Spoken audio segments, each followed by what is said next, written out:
호랑이 밥이 될 운명을 가진 아이, 정면으로 도전하여 그 운명을 극복하는 이야기를 포함하여 두 편입니다.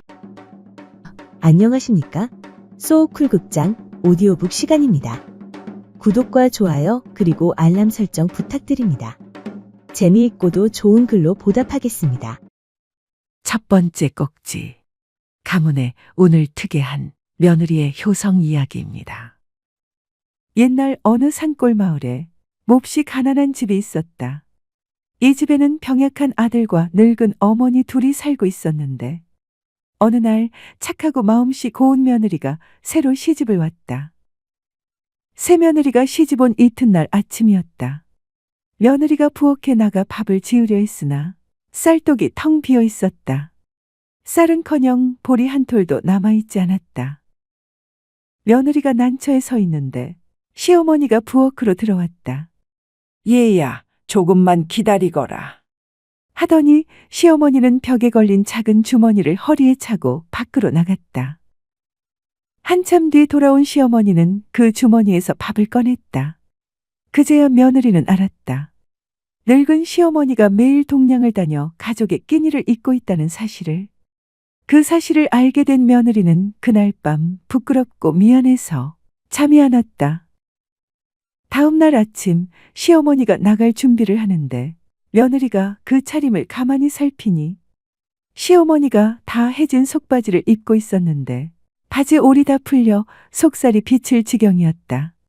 저런 옷을 입고 찬바람 속을 다니시니 얼마나 싫으실꼬. 며느리는 가슴이 미어졌다. 그래서 시어머니가 나간 뒤 집안을 샅샅이 뒤져 헝겊을 찾았다. 그러나 워낙 가난한 집이라 해진 속바지 하나 기울 만한 천 조각도 없었다. 이리저리 찾다가 기름 짜던 배주머니가 석가래 밑에 끼어 있는 것을 보고는 그걸 빨아서 시어머니의 속바지를 기워드렸다. 시어머니의 속바지에 댄 헝겊은 워낙 기름에 절었으므로 몇 번을 빨았지만 기름기가 가시지 않았다. 며느리가 기운 속바지를 입은 시어머니는 며칠 뒤 이상한 것을 느꼈다. 날씨가 맑은 날이면 기워댄 헝겊이 까슬까슬하였고 비가 오려 하면 눅눅하게 기름기를 머금었다. 덕분에 시어머니는 속옷에 댄 헝겊의 상태를 보고 날씨의 변화를 알 수 있게 되었다. 장마철에 구름이 끼어도 시어머니가 내일은 비가 안 옵니다. 비 걱정하지 마세요. 라고 말하면 정말 비가 오지 않았다. 또 어떤 날은 전혀 비가 올 것 같지 않은데도 곧 비가 올 터이니 모두 비 설거지를 해야겠습니다. 라고 하면 정말로 비가 왔다.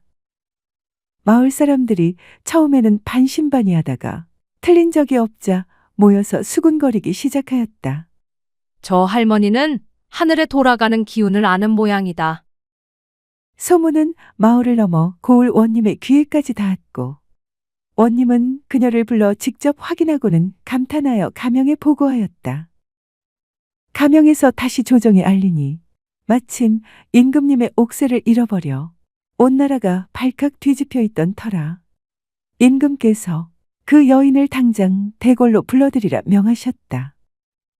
임금의 명을 받은 관리들이 가마를 가지고 와서 그녀를 모시고 대궐로 향하였다. 가마 안의 노파는 속이 타들어갔다. 내가 한 일이라곤 기름 밴 헝겊으로 날씨를 짐작한 것뿐인데 어찌 잃어버린 옥새를 찾겠는가. 걱정이 태산 같아서 자기도 모르게 신세 타령이 흘러나왔다. 월궁인지 절궁인지 가기는 간다마는 내일 일을 어이할꼬. 그런데 공교롭게도 앞 가마꾼의 이름이 월궁이요 뒷 가마꾼의 이름이 절궁이었다. 두 사람은 그 말을 듣고 얼굴이 새하얗게 질렸다. 저 어른이 우리 이름을 꿰뚫어보고는 내일 일을 어이할꼬 하시니 내일 우리가 죽는다는 게 아닌가. 두 사람은 가마를 멈추고 무릎을 꿇고 이마를 땅에 찧었다. 모두 알고 계시니 긴 말씀은 드리지 않겠습니다. 목숨만은 살려주십시오. 임금님의 옥새는 대궐 뒷산 느티나무 밑에 묻어두었습니다. 부디 그것을 찾아 임금님께 드리고 우리는 살려주십시오. 여인은 속으로 천지신명께 감사드리며 고개를 끄덕였다. 대궐에 들어가니 임금께서 물으셨다. 심히 옥새를 잃었는데 그대가 신통하다고 하여 불렀다. 어디 있는지 말해 보아라. 여인이 무릎을 꿇고 아뢰었다. 한 가지 청을 들어주시면 옥새가 있는 곳을 말씀드리겠습니다. 말해 보아라. 옥새를 훔쳐서 감춘 자가 누구인지는 묻지 않겠다고 약속해 주십시오. 임금께서 잠시 생각하시더니 허락하셨다. 그대의 청을 들어줄 터이니 어서 말해 보아라. 여인은 가마꾼에게 들은 그대로 대궐 뒷산 느티나무 아래를 파괴하였고 거기서 옥새가 나왔다. 임금께서는 크게 기뻐하며 여인에게 커다란 집 한 채와 많은 재물을 상으로 내리셨다. 노파는 집으로 돌아와 아들과 며느리에게 말했다. 이 모든 복은 내가 아니라 며느리 내 덕이다. 며느리가 놀라 물었다. 어머니 덕이지. 어찌 제 덕이옵니까? 노파가 웃으며 말했다.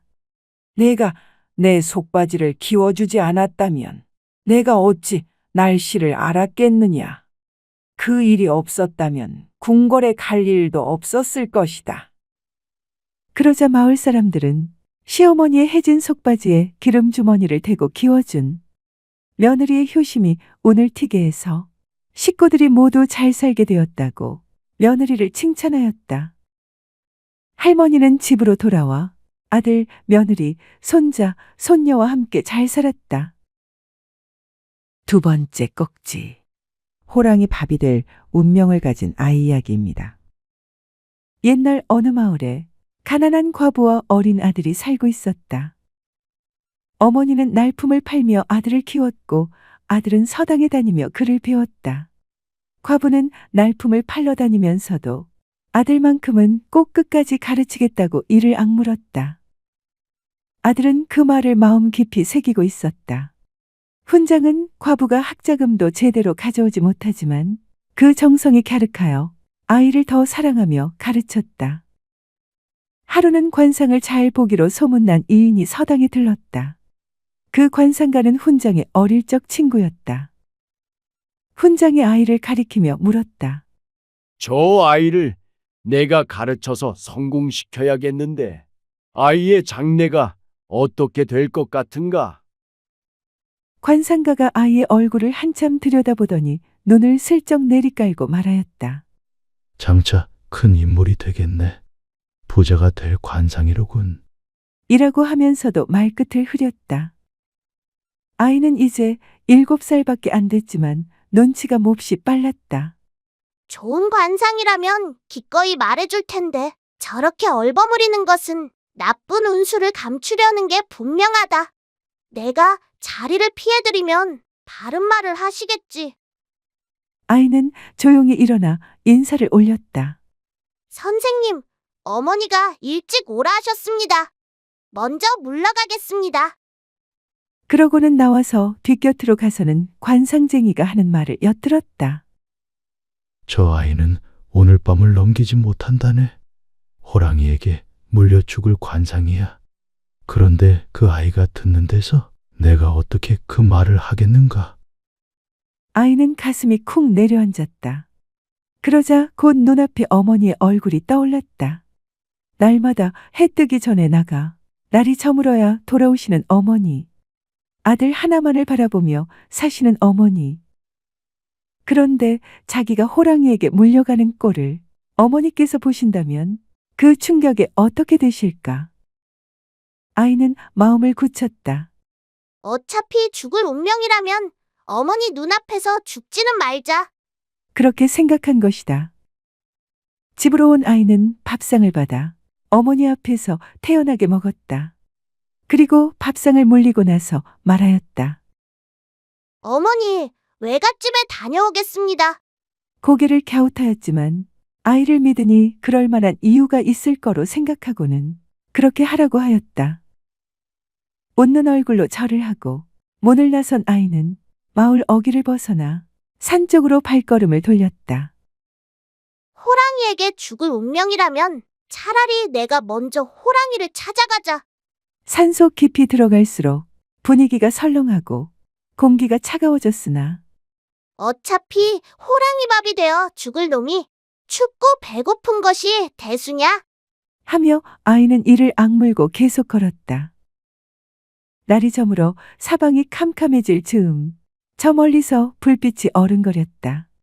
불빛을 따라가 보니 흰 수염이 무릎까지 내려오는 새 노인이 소나무 아래 앉아 바둑을 두고 있었다. 촛불 하나 없는데도 그 주변만 환하게 빛나고 있었다. 아이가 멈칫하며 바라보는데 한 노인이 고개도 돌리지 않고 말했다. 너 올 줄 알았다. 여기 앉아서 심부름이나 하여라. 시중들 사람이 없었는데 마침 잘 됐다. 시키는 대로 고분고분하게 자리를 잡고는 아이가 심부름하고 있는데 어떤 사람이 와서 말했다. 배가 고픕니다. 제 밥을 주십시오. 노인이 무뚝뚝하게 대답하였다. 내 밥은 저 아래 숯가마 있는 데 있으니 가봐라. 그 사람은 언짢은 기색으로 물러갔다. 아이가 보니 묻는 사람이나 대답하는 노인이나 다 이상하였다. 밤새 심부름하다 보니 어느새 동이 텄다.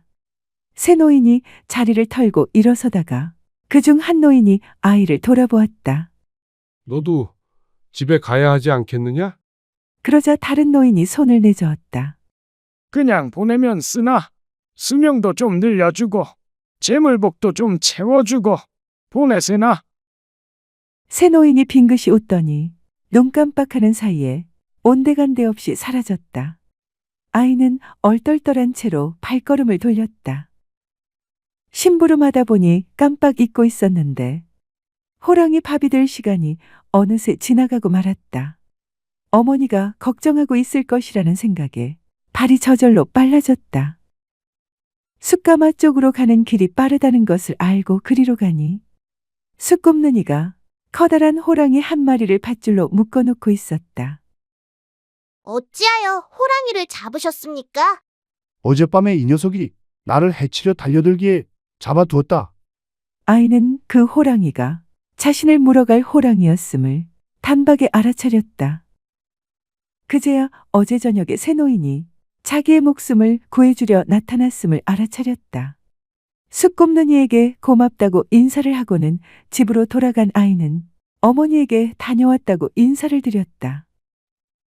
어머니는 외갓집을 다녀온 줄로만 알고 별일 아니라는 듯 태평스럽게 말하였다. 글 배우는 나이가 뭐하러 여기저기 다니느냐. 어서 서당에 가거라.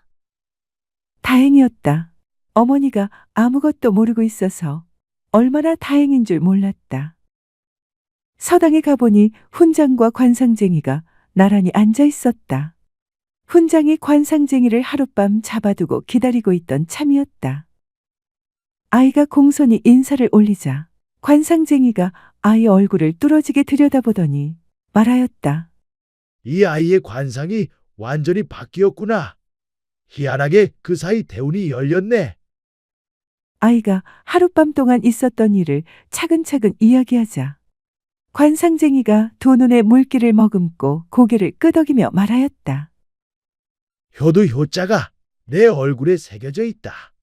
불쌍한 어미에게 내 죽는 모습을 보이기 싫어서 제 발로 죽으러 간 그 마음이 하늘을 움직인 게야. 내 목숨을 살린 것은 다름 아닌 그 효심이니 죽을 때까지 어머니에게 효도하거라. 그 아이는 자라 과거에 급제하고 높은 벼슬에 올랐다. 그는 평생 백성들을 자기 형제같이 부모님같이 여기고 보살폈다. 퇴직해서는 늙으신 어머니를 모시고는 어머니의 평생 소원인 팔도유람을 하면서 끝까지 효도했다. 소쿨극장입니다. 들어주셔서 고맙습니다. 구독과 좋아요 그리고 알람 설정 부탁드립니다. 매주 목요일은 오디오북 시간입니다. 재미있고도 좋은 이야기로 보답하겠습니다. 다음에 만날 때까지 건강하시기를 기원합니다.